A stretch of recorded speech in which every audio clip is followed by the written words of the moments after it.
This is definitely one of the most adventurous rides, all the way to Smiths Falls from Ottawa. That's about 75 kilometers of traveling on a bike. We're not professional bikers, and this was quite a challenge we were taking on.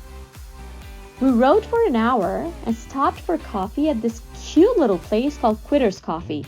They have amazing sandwiches, coffee, and these huge umbrellas to take photos with. We were soon on our way again.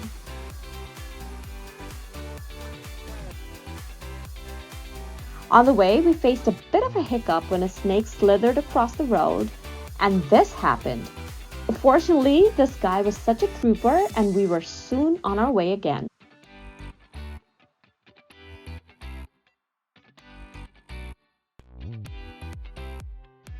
En route, we stopped for a bit to rest our legs and snack a little on wild fruits, and we ogled at this giant train sitting on these really old tracks at Lanark County.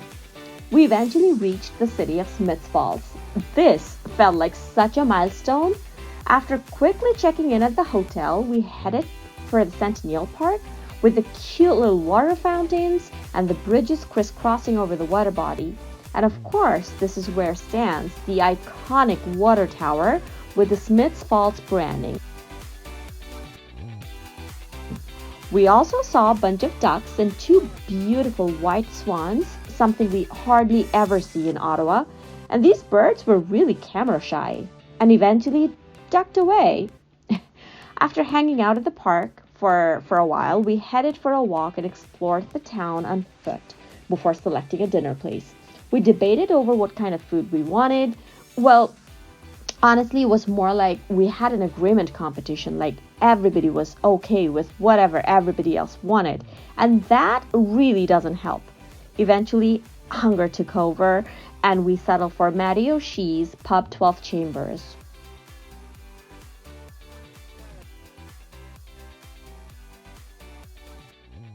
We called it a night shortly afterwards. The following day, we found a cute little coffee place called Setu Bakery and thoroughly enjoyed an early morning wake-up coffee and croissant.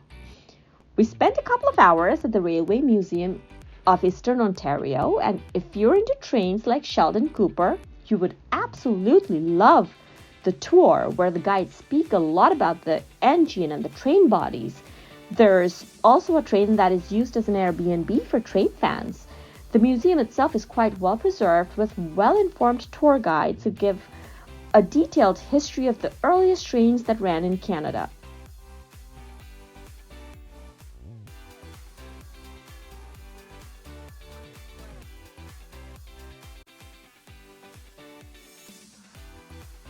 And the museum itself houses some really historic pieces like model trains and the kind of menus and cutleries used back in the day on the trains.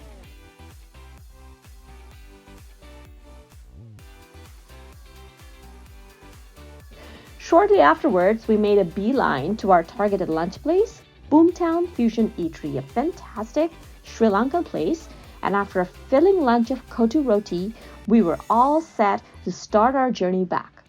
But then another hiccup awaited. One of our bike tires had exploded. So we changed the tube and were soon on our way. It was another pretty arduous 75 kilometers ride back, but we survived. Yay!